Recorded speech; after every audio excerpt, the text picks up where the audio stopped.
Buenas tardes, padre. Es un gusto estar aquí. Bueno, nosotros quisiéramos más que nada saber quién es el Padre José de Jesús, cómo es que decide ser sacerdote, en qué momento de su vida.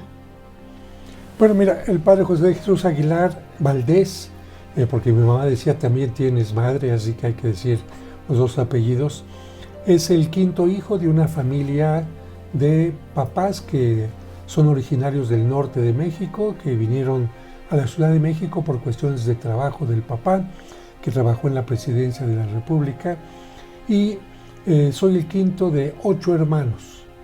Una familia, por ser del norte, no tan arraigada en el catolicismo como son las familias de Guadalajara, por ejemplo, solamente con los rudimentos de fe. Por lo tanto, una familia que se conformaba con asistir a misa, con cumplir algunos elementos de la Semana Santa, pero que nunca profundizó más allá de los valores del Evangelio. Es decir, una familia que vivía los valores, pero que no tenía una religiosidad muy marcada. En ese sentido, nunca fui acólito, nunca fui una persona que estuviera muy cercana a la iglesia, sino por el contrario, más bien una persona que cuestionaba muchas cosas. Ponte ceniza, sí, pero ¿por qué? Come pescado los viernes, sí, pero ¿por qué?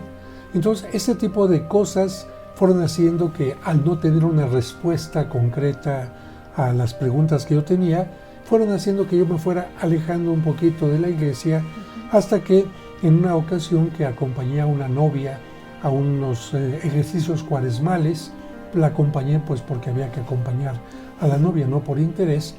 En ese momento un sacerdote llamó mucho mi atención, porque me hizo entender que los sacerdotes no solamente se dedicaban a celebrar la misa, que eso evidentemente es importante, pero es una parte mínima del trabajo que desarrolla un sacerdote, que puede ser como psicólogo, aconsejando gente, sociólogo, ayudando a cambiar la sociedad, pedagogo, ayudando a entender mejor las cosas, abogado, ayudando a que la gente tenga ciertos recursos de ayuda a nivel legal y de otro tipo de cosas, artista en el sentido de que el arte sacro ofrece también una forma de comunicar el mensaje, comunicólogo y muchas cosas más.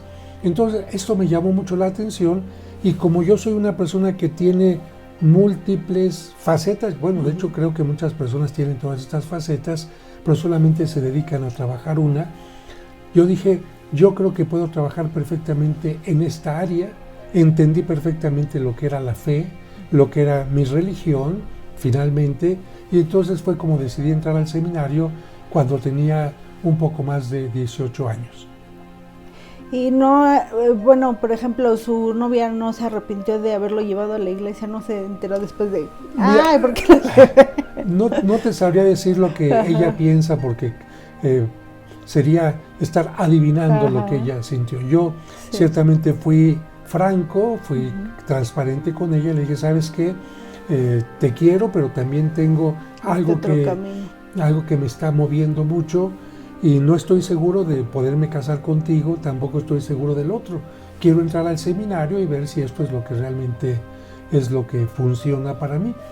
Entré al seminario y ahí todavía se me aclaró más el panorama, porque en la formación humana del sacerdote estaban clases de piano, estaban clases de pedagogía, clases de counseling, clases de psicología, filosofía, teatro.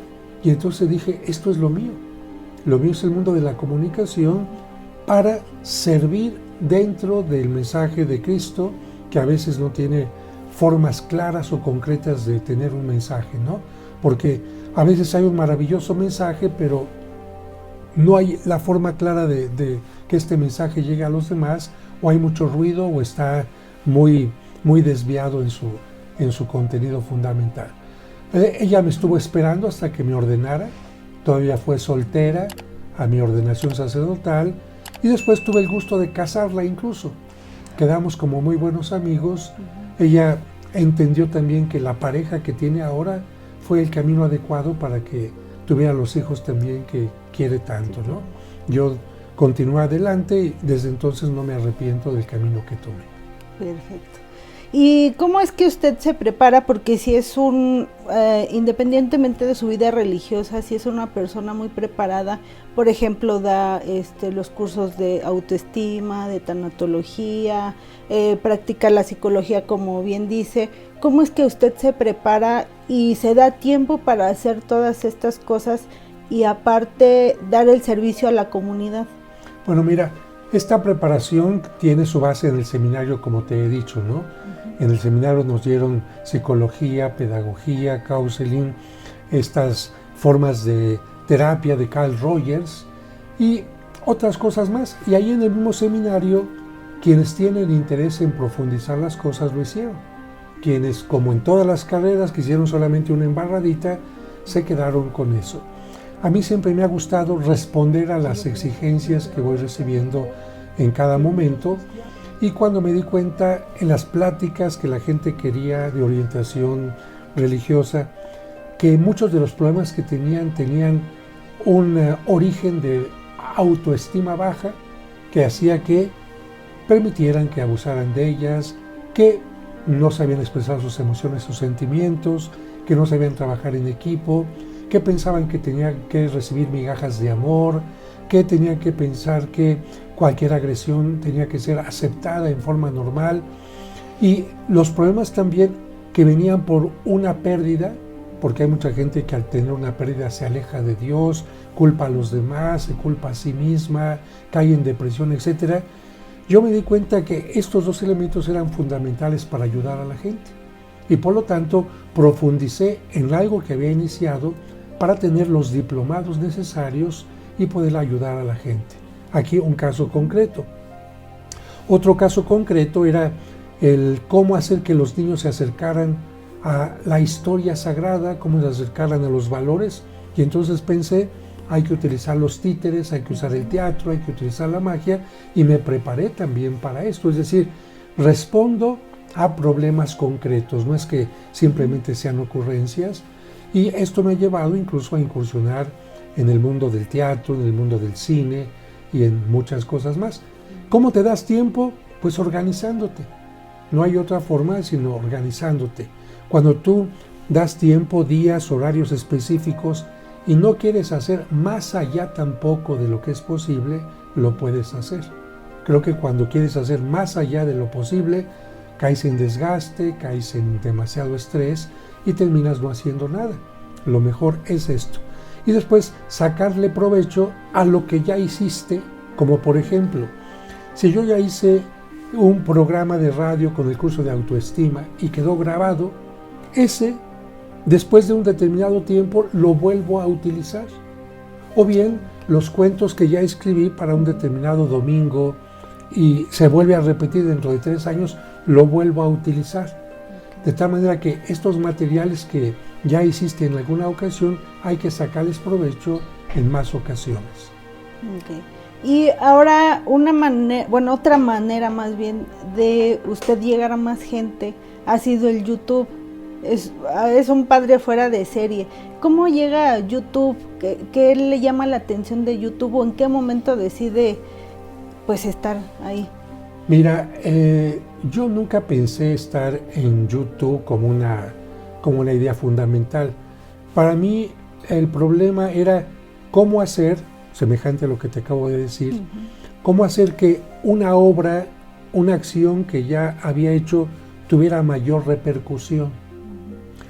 Cuando me di cuenta que para hacer un programa, una radionovela de San Ignacio de Loyola o de San Charbel, con actores haciendo el guión y todo, esa radionovela pasó solamente 1 hora en mi programa, pero nos tardamos muchas semanas en hacerla. Yo dije, no es conveniente, no es posible que solamente pase una vez. ¿Cómo puedo hacer que esto se replique? Bueno, el año que entra, el día de San Ignacio, la vuelvo a poner, pero ¿y mientras? Y sobre todo, en el momento en que yo me muera, esto desaparece, porque ¿cuántos programas de radio hemos visto que desaparecen?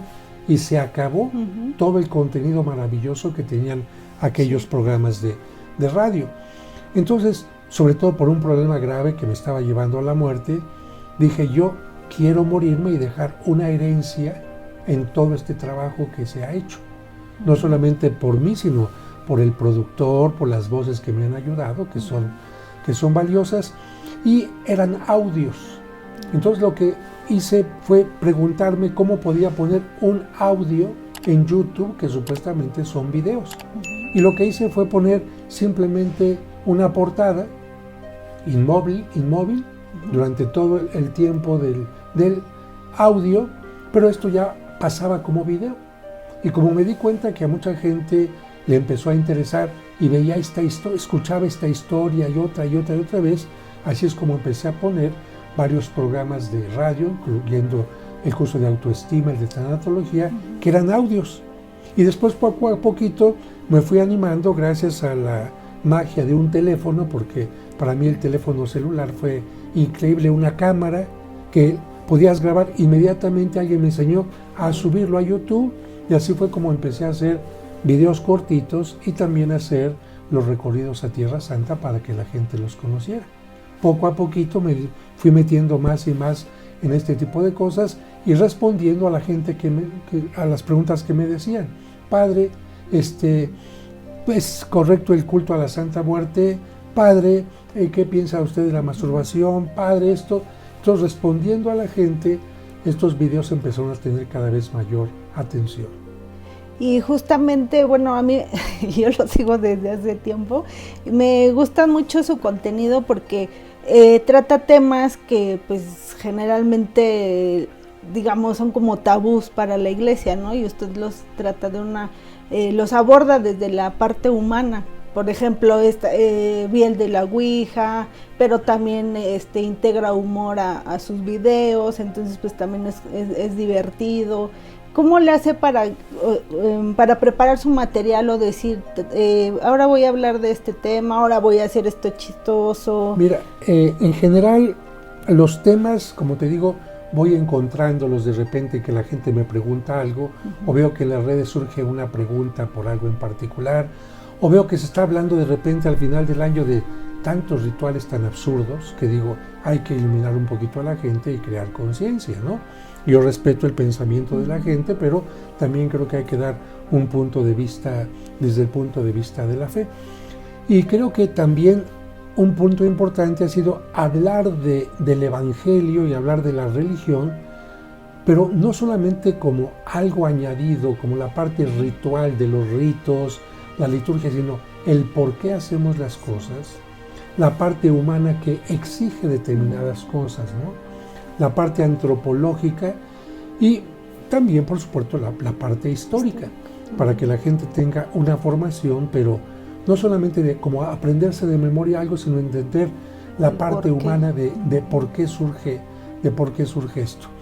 Y luego, pues también para divertirme un poco, me permito un chiste o algo. No publico todo lo que se me ocurre porque mucha gente diría, este padre está loquito. De hecho, alguna gente me escribe, padre, eso de sus pies no me gustó, ¿por qué está exhibiendo el cuerpo? Otra gente me dijo, ¿por qué exhibe su cama? Esto. Yo me pongo a pensar, pero no estoy exhibiendo mi cuerpo, ni estoy invitando nada, simplemente estoy diciéndole a la gente cómo a través de dos elementos tan sencillos como pueden ser tus pies, puedes hacer que la gente se imagine una conversación. Y toda esta conversación lleva siempre a un valor, no es simplemente un relajo por relajo, pero hay gente que entiendo que sigue mi canal únicamente por la parte doctrinal y no les gustan las otras partes. Hay gente que sigue mi canal solamente por los viajes y no les interesan las otras partes. Hay gente que no es católica y sigue mi canal únicamente por los cursos de psicología y no le interesa lo demás. Y hay gente que le gusta solamente el chiste. Entonces yo me pongo a pensar, ¿me quedo solamente con un área? No, mejor me quedo con todas. Y al que le guste un área, que se quede con esa, y al que no le guste, no le quede. Hay gente que no le gusta el gatito, por ejemplo, cuando hago videos con el gatito, y hay muchos niños que me piden cada vez más gatito, entonces trato de ser una persona que ofrezca a todos algo por lo menos. La diversidad. Así es. Y hablando de diversidad también, tomar en cuenta que aunque no estés de acuerdo, aunque la religión o la parte doctrinal no esté de acuerdo con ciertos pensamientos en cuanto a preferencias sexuales, En cuanto a gustos, pues tienes que también tocar estos temas y decir a la gente, nosotros quizás como doctrina oficial de la Iglesia no podemos avalar o apoyar esto, pero sí te tenemos que valorar como persona, porque más allá de tus tendencias, tus gustos, tus sentimientos políticos, eres una persona. Y en el momento en que se te etiqueta como tal o tal cosa, en ese momento ya empezamos a tener lo que es discriminación, algo que creo que Cristo nunca habría hecho. Y hablando de esta parte humana, compártanos algo humano de usted, un gusto, no sé, ¿qué es lo que le llena a usted en la vida? Pues mira, me gusta mucho escribir cuentos, porque en los cuentos hago que las cosas hablen, porque de hecho a mí las cosas me hablan, ¿no?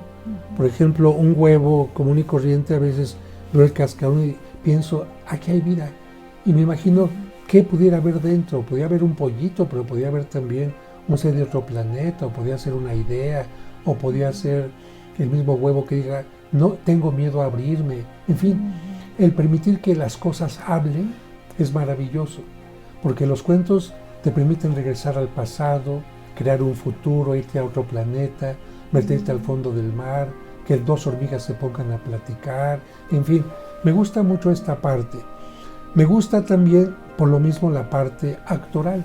Me gusta crear personajes, aunque lamentablemente no me invitan, o si me invitaran no tengo todo el tiempo para hacerlos. Me gusta que dentro de mí haya varios personajes, porque también pienso que cada persona somos muchos a la vez.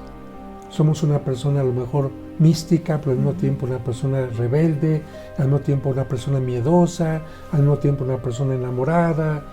Y ciertamente hay un hilo conductor, una conciencia que te dice por aquí tienes que ir. Pero dentro de nosotros hay desde un santo hasta el peor de los pecadores. Todos podemos estar desde un extremo hasta el otro, y por eso me gusta la actuación. Y sobre todo cuando en la actuación va a haber un mensaje. Algo, por ejemplo, que no me gusta, y que para mí es un problema, es la comida. Veo que mucha gente goza cuando va a comer, los grandes platillos, repiten y todo. Y yo le digo a la gente, si yo no tuviera que comer, yo sería feliz. Para mí la comida es un problema, y trato de valorar siempre los alimentos, pero, como te diré, no es para mí fundamental. Cuando me invitaban, porque ya no acepto ninguna comida en ningún lado, pero cuando me invitaban a estas fiestas de 15 años, matrimonios, o simplemente la vecina que invitaba al párroco, padre, venga a comer, y con cariño hacía una comidota y te servían un platote enorme de una cosa y de otro y otro, entendiendo que la gente piensa que es lo mejor que te está ofreciendo, pero si para ti la comida no es importante, a veces te la tienes que comer como a la fuerza, ¿no? Me recuerdo una vez que en Texcoco me invitó una familia y me pasaron una piernota así de un guajolote enorme y un platote de arroz, ¿no? Y a mí se me hizo fácil, porque yo pedía cambiar ese plato y dárselo a la persona que estaba a un lado. No, se ofendieron. Tuve que hablar con ellos y decir, mire, entiendo que para usted esto sea lo mejor, pero también tiene que pensar en mí, en mi estómago, en lo que puedo comer, y no quisiera desperdiciar esto. Y a veces la gente así es, piensa en ella cuando te está dando algo, pero no piensa en si es lo más conveniente para ti. Para que me entiendan, les digo, mire, es como si tú le ofrecieras unos dulces, unos chocolates a una persona diabética, ¿no? Sí. Entonces ponte también en los zapatos de la otra persona. Claro. Entonces, en ese sentido he tenido conflictos precisamente por la comida, porque la gente pues mejor ya no quiere dar una gran comida y resulta que no. Incluso tuve un problema grave alguna vez porque me sirvieron una sopa, estaba rica, pero no era de todo mi gusto, y pues te preguntan, ¿qué le gustó la sopa? Sí, como no, estuvo deliciosa, exquisita. Entonces le voy a servir otro plato. Me dieron otro plato y saliendo de la casa, apenas me subí a mi coche, di vuelta a la esquina y tuve que volver el estómago. ¿no?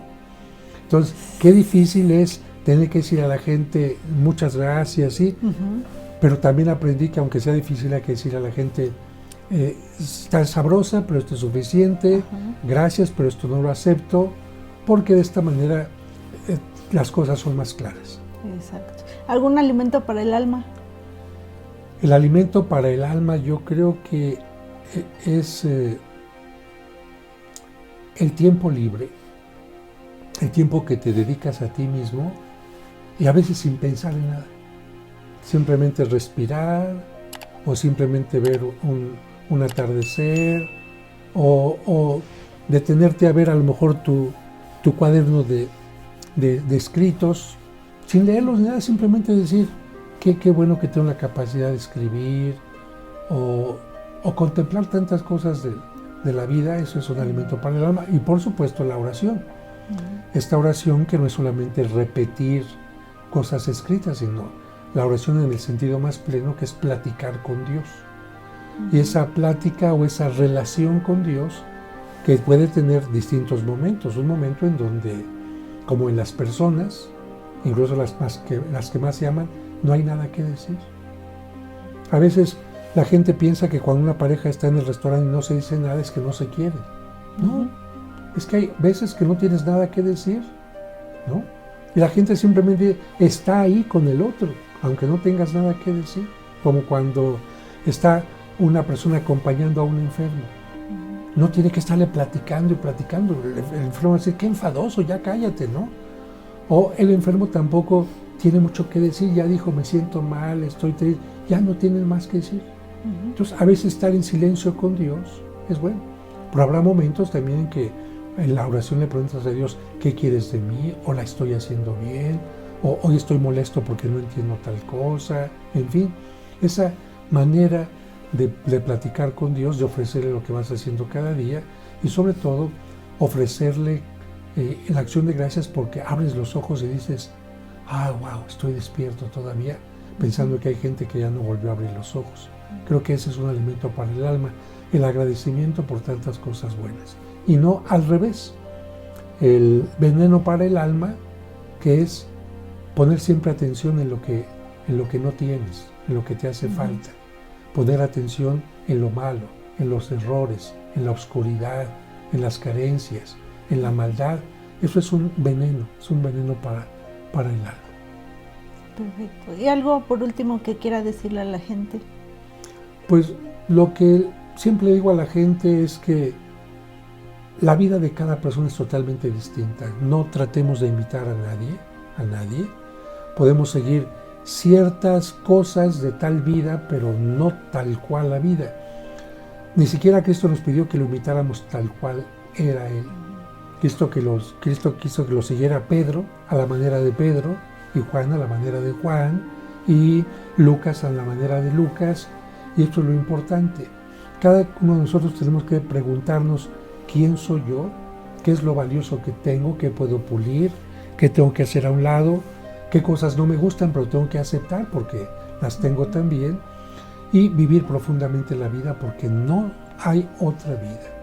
Y en esta vida nosotros podemos decir qué es lo que queremos para el más allá. Si, aunque no existe el infierno, como dice este soneto que atribuyen a Quevedo, aunque no hubiera muerte, ¿no? Aunque no hubiera cielo, aunque no hubiera infierno, yo te temiera, aunque no hubiera cielo, te agradeciera. Esta vida tiene que ser tan maravillosa que uno tendría que decir, aunque no exista algo más allá después de esta muerte, me siento contento por todo el bien que he hecho y por todo el bien que he recibido. Aunque no hubiera infierno en el más allá, me siento mal por todo el mal que he hecho y por tanto pido perdón por haberlo hecho y quiero no hacerlo, ¿no? Creo que esto es muy importante. El tener una paz interna depende de esto y el saber que cuando llegue el momento final puedas decir, Dios mío, si no hay cielo, gracias por esto que viví. Pero como sí hay, gracias por esta vida y por la otra, ¿no? Y también gracias, Señor, por haberme dado el perdón. Y si hubiera una cosa en la que no pude haber entendido que te ofendí a los demás, ayúdame en esta etapa que tú llamas purgatorio, a purificarla para poder llegar ante ti plenamente.